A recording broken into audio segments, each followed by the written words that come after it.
But you see that for it to be an E, then in fact this element has to be, the value has to be less or equal to 0. So f of xn has to be less or equal to 0, right? Because since it's an E, right? So since it's an E, then we have that, right?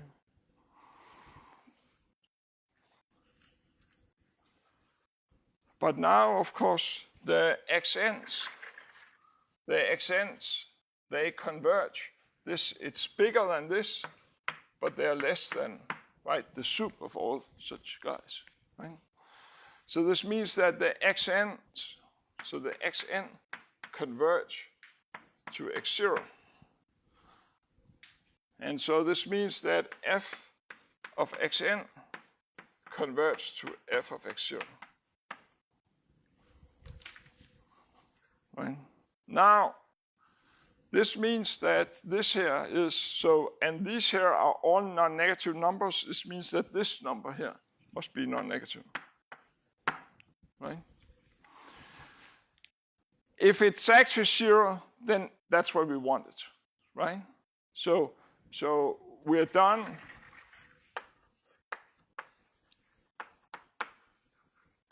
If f of x0 is actually 0.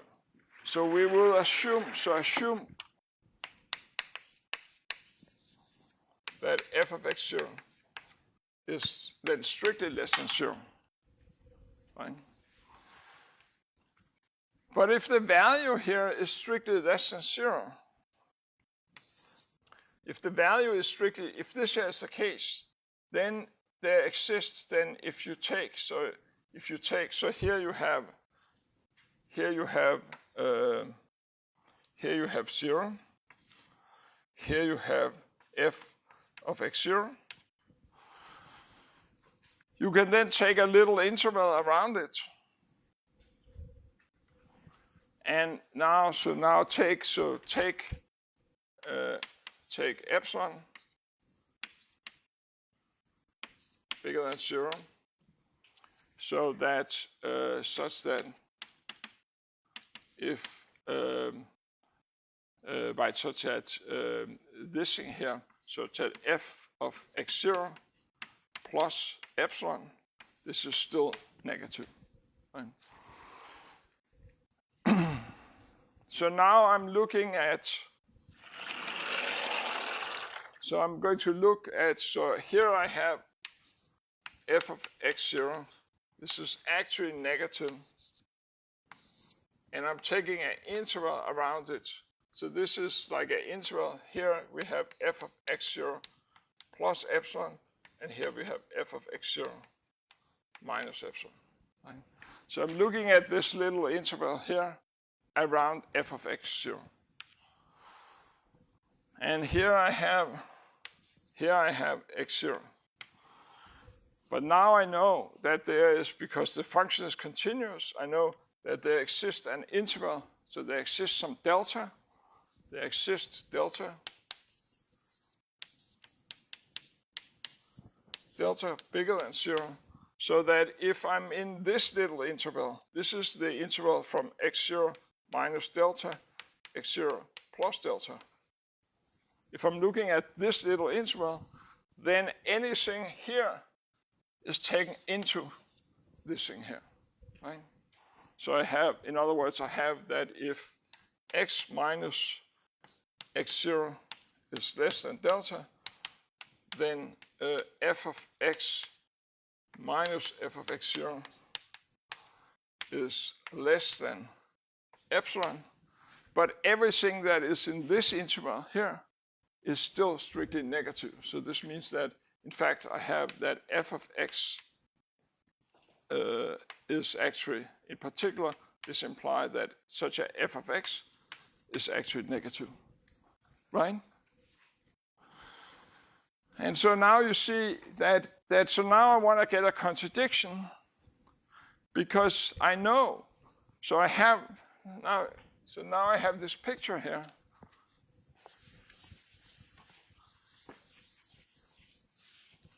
I I have my x0 here. The x0 was supposed to be the soup of the set A. Right? And then I know that actually on a little interval around this x0, everything is if I take anything in a little interval around this x0, then the values of f are actually negative, right?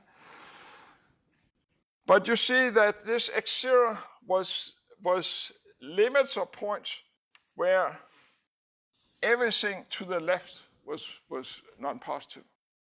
But so it means that everything to the left was non-positive, but then even a little bit further was still non-positive, right? But then it wasn't like the soup, right? Because you could actually, anything here would be larger, and it still would have the property that everything to the left was under f was non-negative. Okay. So that's like the proof of the extreme value theorem and the intermediate value theorem using sequences and using that little lemma from before. Okay. So now the next thing I want to talk about is another really important concept, and that's a generalization. To some extent, it's a generalization of things we know from the real numbers. And so this is this concept of a metric space.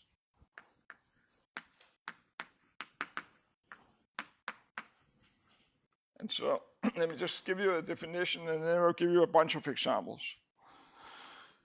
So a metric space, it's a set, X, so this is the set.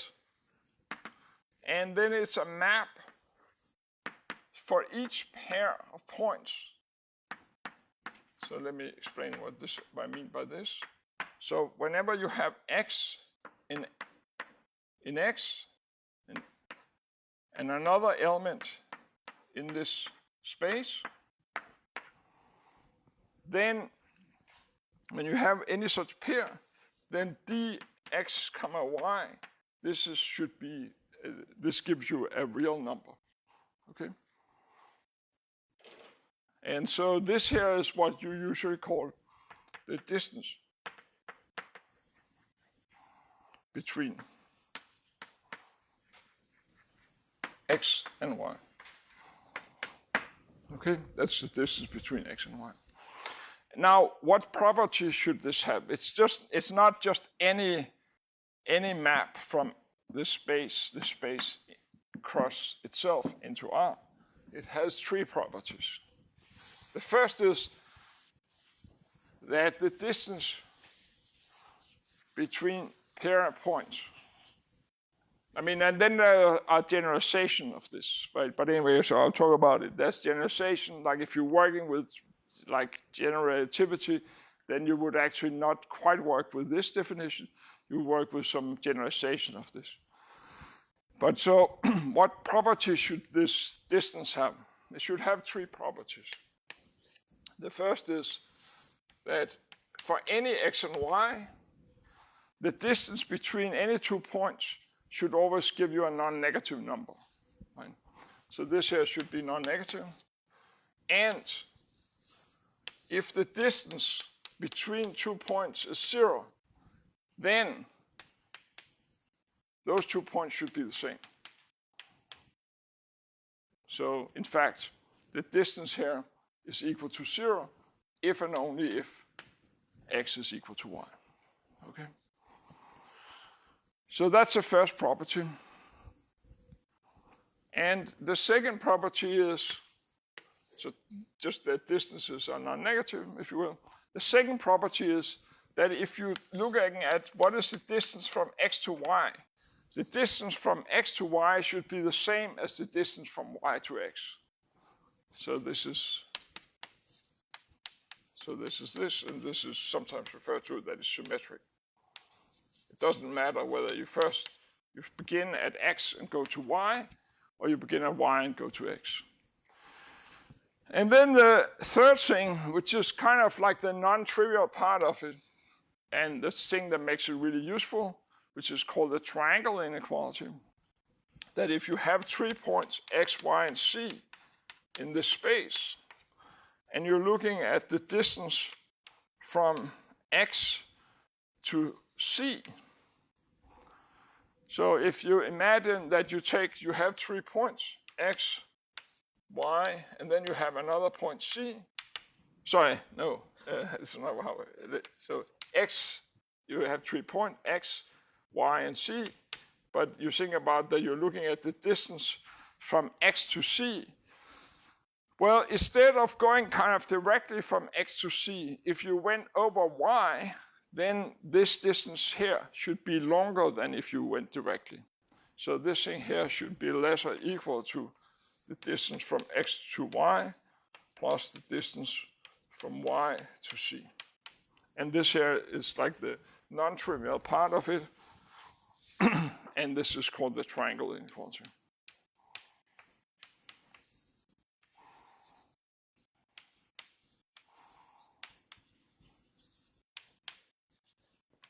Now, what are some examples of this? So let's look at a bunch of examples.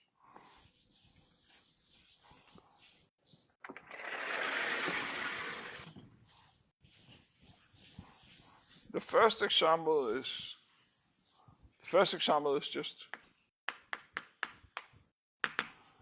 just where x is r, and so you have 2 points in r, and now the distance between them is simply x minus 1. Right. This is obviously non-negative. If it's 0, that means that x is equal to y. It's obviously also symmetric. And the triangle inequality is this inequality that we're using all the time. Right? Another example is if you're looking at where x here is r squared, say, and then you're thinking about x and y. You may think about it as vector or whatever you want to think about it. So this means that x here has coordinates x1 and x2, and y has coordinates y1 and y2. And now the distance between these 2 points is just the square root of x1 minus y1 squared plus x2 minus y2 squared. That's the distance, and this here is often referred to as the Euclidean distance. Right, so this is this distance that you know, this is like the distance is given by Pythagoras theorem. Right? And so it's clear the first 2 property, right, those are always clear. And the triangle inequality, that's the one that sometimes is tricky to prove. Okay, so that's another example of a distance. I want to give you a few more examples. And so another example is like when you do this in R3. And so you have, instead of points having 2 coordinates, they now have 3 coordinates. And you do the same sort of thing, but now there would be a third term in under the square root sign, would be the square of the difference between the third coordinates. Right. Okay, then let me give you a few more examples. There's one that is to some extent simpler than this one here. And it's sometimes useful, but it's not as useful as the Euclidean distances. And again, these sort of things are generalized. They are, example of something much more general, like this here is what's called a Hilbert space, example of a Hilbert space. The next is something which is example of something called a Banach space. But so the next example I will look at is what is sometimes called the box distance. And so space in this case is R2. I mean, you could do it in R3 also if you want. And you take 2 points here, x and y, in R2, and so x, this here underline x, has coordinates x1 and x2, and now the distance between these 2 points would be you didn't do this fancy thing with square root, but you did the more trivial thing where you're just adding, right? So you're taking 2 points here in R2. This is maybe x1 comma x2. This is y1 comma y2. The Euclidean distance is simply this distance here. The box distance is where you take this distance here and you're adding this distance here. So this is this here plus x2 minus y2. That's the box distance. And obviously this is a non-negative. It gives you, for any pair, it's non-negative. It's obviously symmetric. It doesn't matter the ordering of these two, right? It's just switching the order, but you're taking absolute value sign anyway, so it doesn't matter. And it's also clear that it's 0 if and only if these 2 points, it means that the coordinates are the same, right? So, and then in this case, the triangle inequality is not very hard to establish, right? I mean, proving the triangle, even just for the Euclidean, is a non-trivial thing. Okay, now, so that's another example. And I want to give you a few more examples. Here's a sort of interesting example. That if you take, suppose you take an interval, let's just make the interval from 0 to 1. So suppose you're looking at the interval from 0 to 1. And now looking at, so this here, this is now your space X. And so this means, by that I mean that X consists of, so X here consists of, so an element in X, an element in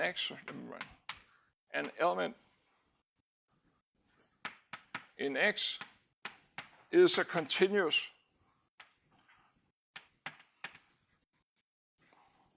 function on the interval from 0 to 1. So this means that if you take two elements, so if you take one continuous function on the interval from 0 to 1 and another continuous function, what should be the distance between two continuous functions, right? Well, the distance here, so this here is defined to be the maximum of, so if you're looking at f minus g, if f is continuous, g is continuous, this here is continuous, right?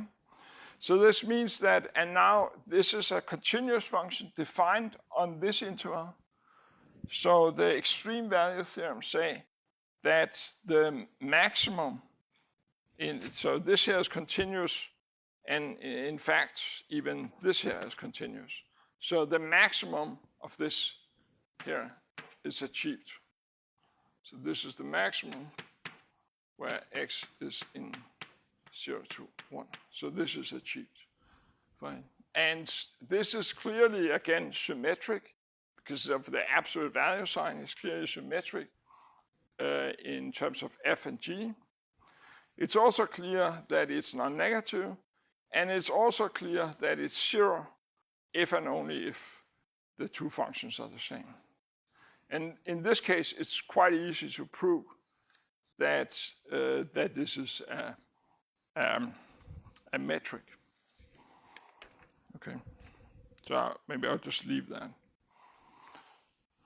Okay, now I want to give you a couple of more examples, and then I'll stop with examples and talk about it.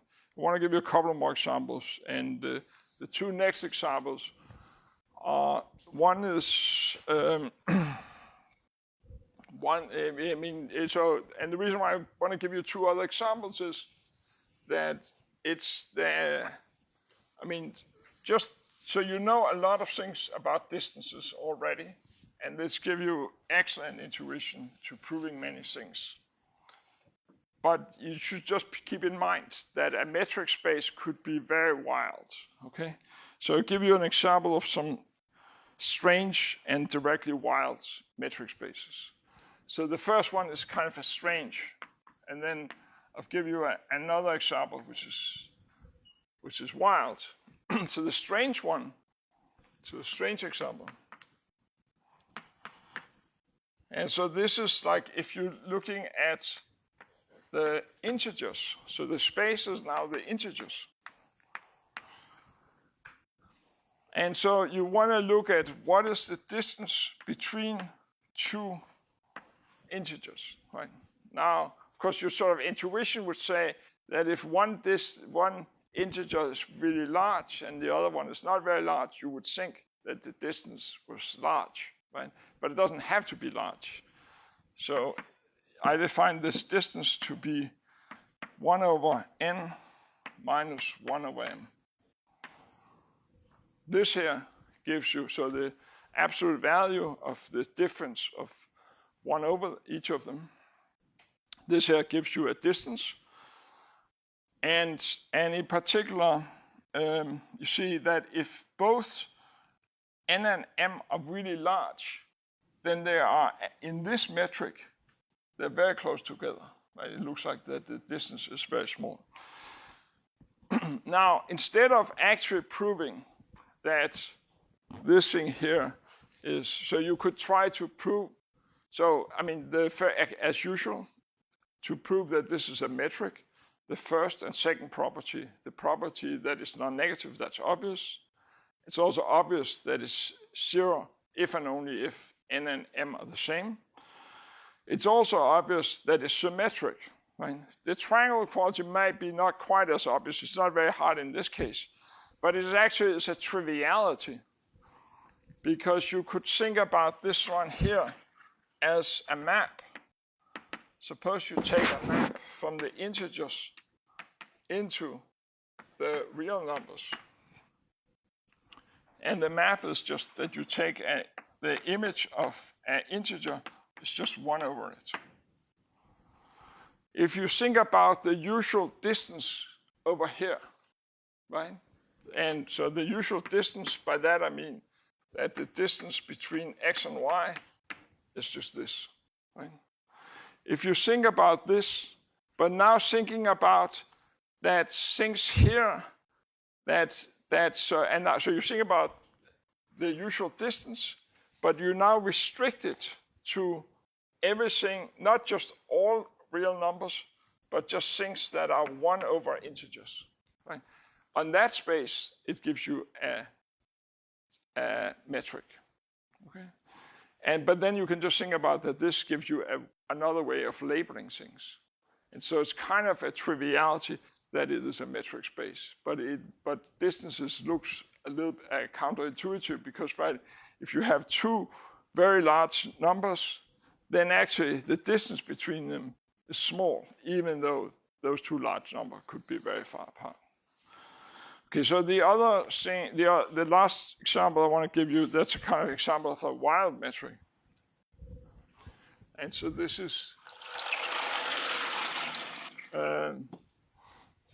one vitamin, and so essentially all of these occur naturally. And so this example is what's called the French railway metric, right? Which is maybe not a super flattering name, but probably accurate. So the thing is that if you travel in France, so if you imagine that this sort of is France here you have Paris, and if you want to go to the French Riviera, which is maybe down here, so two cities on the French Riviera that are incredibly close together is Cannes and Nice. This is Cannes, and here you have Nice. They're very, very close together. But if you were going to go with the French railroad, then you will have to go to Paris first. I mean, so this here would take you maybe 20 minutes by train, if there was a train. But you have to go to Paris first, and that's really far. Right? I mean, the good thing is that the French have this TGV, which is this incredible fast train, but it still would take you many hours. Okay, and so that's the idea of the French railroad metric, that the space here is R2. And if you take 2 points, X and Y in R2, now then what is the distance between this pair? So the distance between the pair is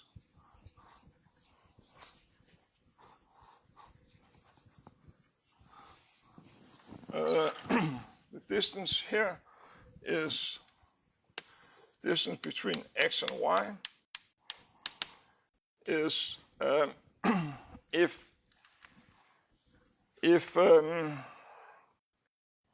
X and Y lie on the same, so imagine that this here is Paris, and so just think about Paris as being the origin.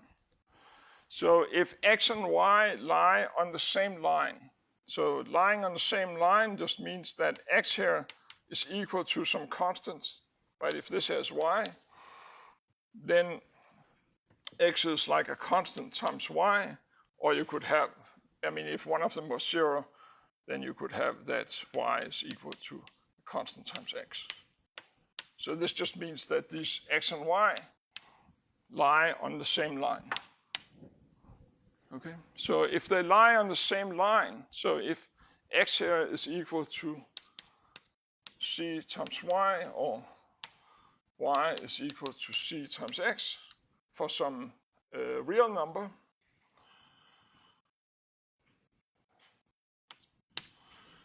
if that's the case, then it's just the distance between them, it's just like this usual distance here, right, between them. But if they don't lie on the same line, they may lie on 2 lines that are very, very close together, then the distance here would be the sum of these 2. Otherwise.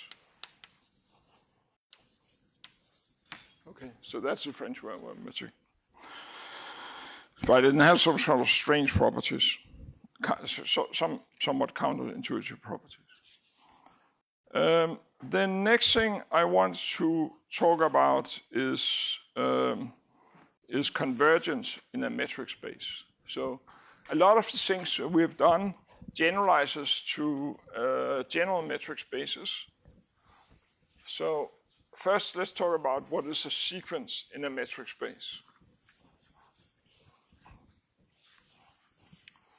So now you have a metric space here. So this is a metric space.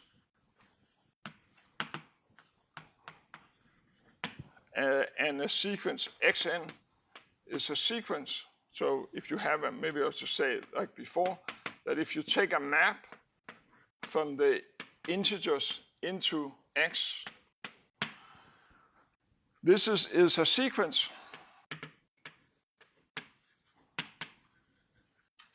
And as before, the image of an integer, you would usually denote it like this.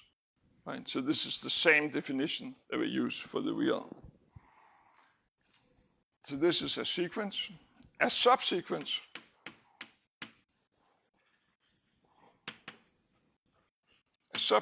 of a given sequence, well, then you have another map G from the integers into the integers, and it's supposed to be strictly increasing.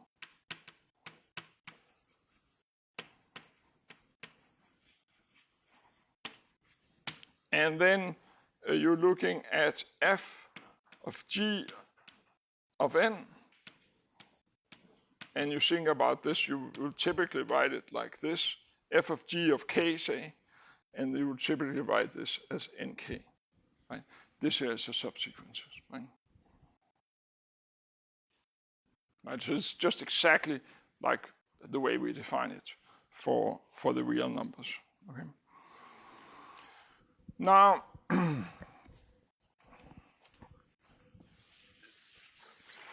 that a sequence is converging in a metric space, that makes also sense. So suppose that you now have a general metric space, and Xn is a sequence in X. Then we say that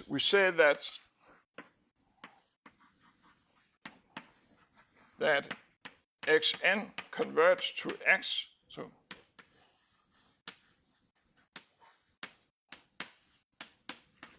So X here is another element in X. If for all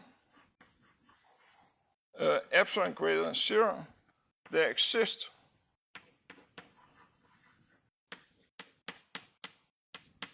a capital N, so that if little n is bigger or equal to capital N,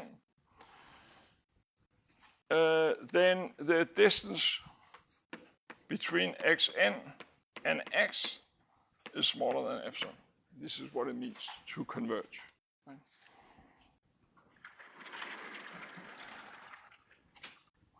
Now, similarly, the concept of being a Cauchy sequence, this also extends to metric spaces. So a Cauchy sequence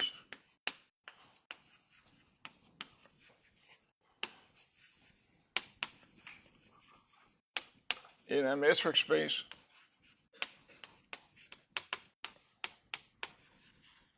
is the following.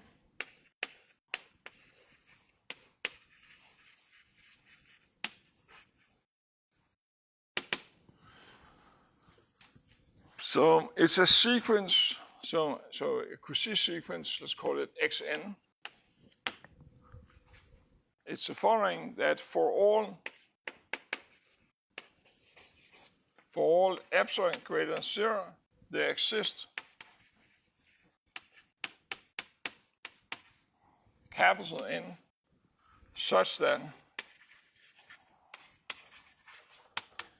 if little m and little n are bigger than this capital N, then the distance between them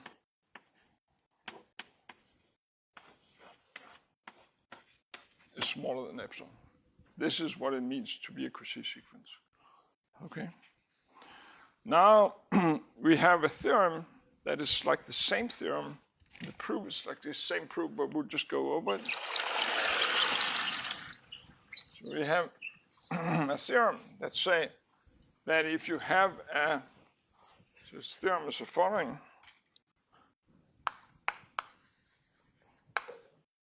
That so again X, comma D is a metric space.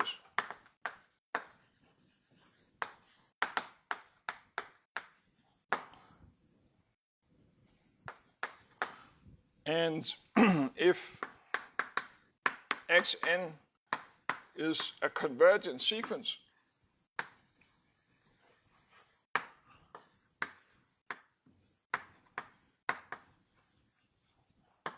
in X, then Xn is a Cauchy sequence, is also a Cauchy sequence.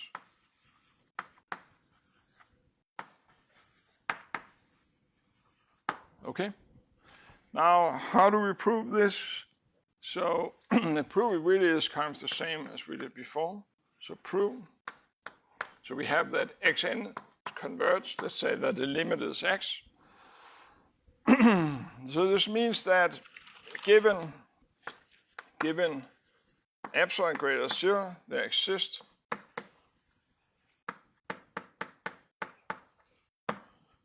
capital N such that if little n is bigger or equal to capital N, then the distance here, and I'm using now in the definition of convergence, I'm using not epsilon, but epsilon over 2. Right, so I have that. Right? But this means that if you take, therefore,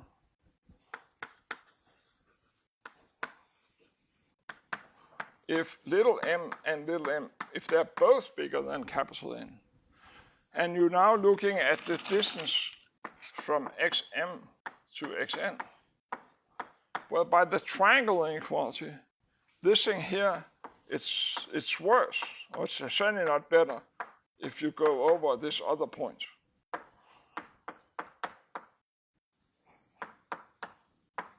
But you see this one here and this one, each of them is smaller than epsilon over 2.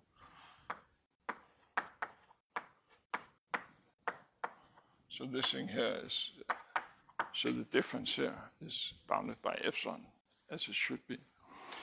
So this proves that if you take a convergence sequence, then it is a Cauchy sequence. Remember that Cauchy convergence theorem was saying that in R, if you have a Cauchy sequence, then it was also convergent, right? But that actually fails. This is not true, and it's like some important property of a metric space if it has the Cauchy convergence property. So let me give you a very simple example. So suppose that your metric space, so the space here, let's just take the interval from 0 to 1. And what is the distance between two elements? So x and y are in this interval from 0 to 1. What is the distance? I just take the usual distance, right?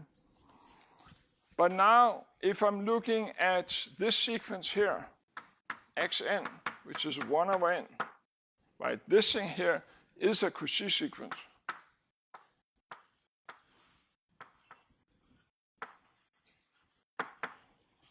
It is a Cauchy sequence, right? Right, because when n and n are really large, then both of them is close to this endpoint, right? But they don't converge because they, in the larger space R, they converge to 0. But 0 is not part of the space. So they don't converge to anything in this space, right? So this is an example. So this is an example. So it's a Cauchy sequence, but xn does not converge.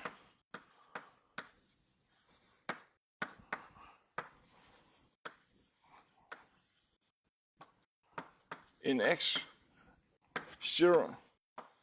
This is because 0 is not part of this interval. Right, and 0 would have to be the limit, yeah? No, this does provide an important example of counterexamples, because then it becomes like a question, can you make the space Cauchy complete? Okay? And sometimes you can, sometimes you can't. So, but that's a good question. But it is, I mean, it seems utterly trivial example, but it's not, I mean, it is kind of, I mean, it does show you this sort of important part that you, that is useful. It's often useful to have the Cauchy convergence property. And so can you enlarge the space to get that property? Okay.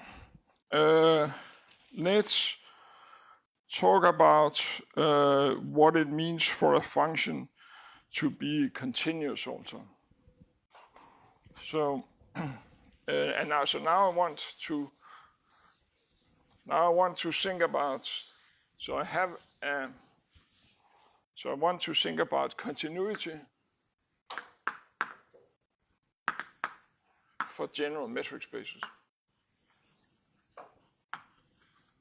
And one can do this even more generally, but let me settle on something sort of in between, something more general and what we already have. So I have a metric space here. And I'm thinking about that I have a map from this space into R. And then I want to, and so what does it mean for this function here to be continuous? So f is continuous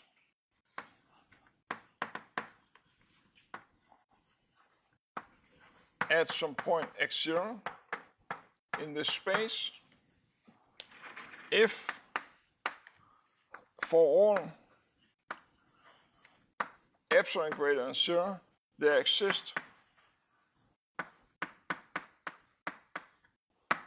delta greater than 0, so that if the distance between x and this x0 is smaller than delta, then their images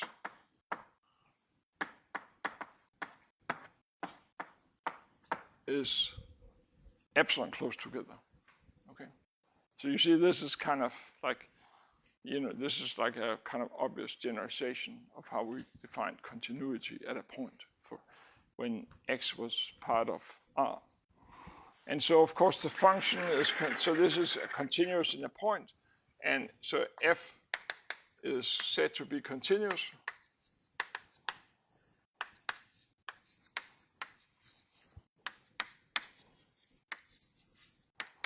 if it is continuous at all points.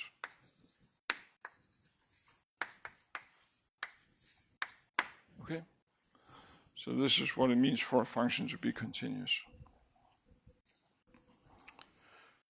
Okay, now let me just give you an example of something like this. So remember before we looked at the continuous functions, so we looked at where the space was the continuous function on the interval from 0 to 1. And we said that the distance between two continuous functions defined on the interval, this thing here is the max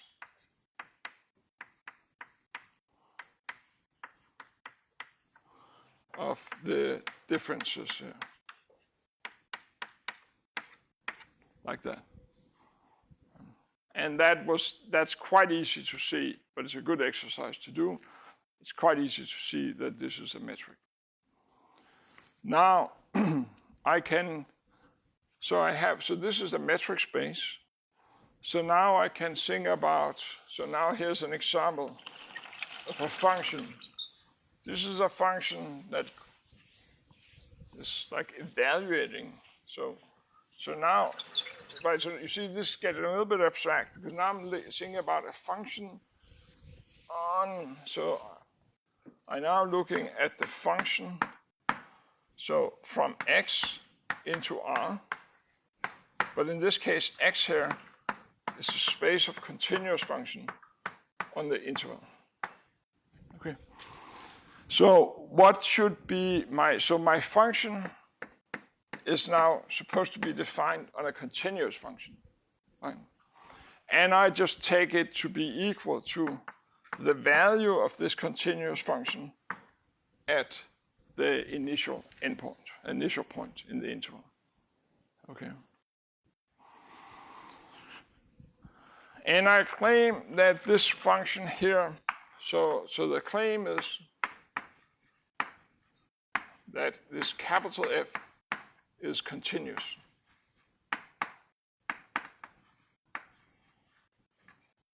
So again, it's like continuous in this sense that you have this general metric space, and this here, this sort of just so that it lines up with the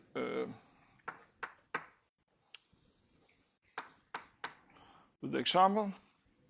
So we have this general metric space, and we have now a map from this general metric space into R. This is definitely a map from this general metric space into R, right? And I claim that this is continuous in this sense here, okay? And that's also quite easy to prove. And let me just give you, so let me just make one observation, that if I'm looking at this thing here, so this is the image or under this map in one continuous function, And then I subtract the image in another continuous function. And now I'm looking at this difference here. But this thing here is nothing but f of 0, and this is nothing but g of 0. Right? But you see that this is obviously less or equal to the maximum of all x in this interval of f of x minus g of x. Right? Like that. But that is the distance between these two elements of this general metric space. Right? And so you see that this here is an example with that if you, so for given epsilon, I'm going to pick delta equal to that epsilon. Because if these guys here are now epsilon close, by this inequality, their images is also epsilon close. Right? So this map is clearly continuous. Okay. So I'll stop here. So there's a little lemma in the notes that we didn't go through. And that lemma is just the lemma that I had over here, that if I had a continuous function and I have a sequence that converts to a limit, then I could exchange the order of limits. And the same proof works in a general metric space. Okay. Okay, great. Yep. What kind of properties do you need to kind of generalize to like a Cauchy complete space? Like, you need some kind of like closure under addition? Yeah, right. That's right. I mean, so addition, right, is something about a field, right? And so for these spaces, I mean, you know, most of the things I looked at here, I mean, some of it does. I mean, like the continuous function has some structure. The space of continuous function has some structure.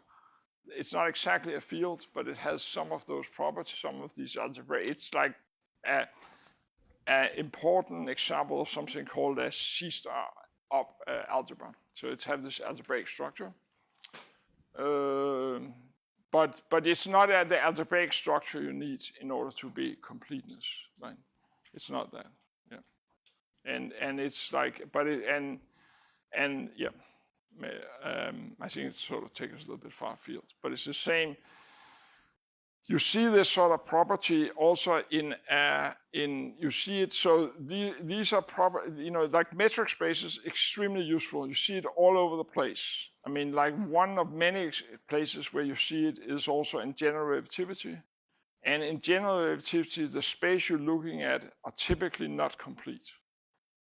Okay, so there, there's something about that is, that you reach something in finite time. You reach it, you're going. This is like the same thing, that you reach like the end of things. Anyway, but yeah, but it's not the algebraic property that is used for this.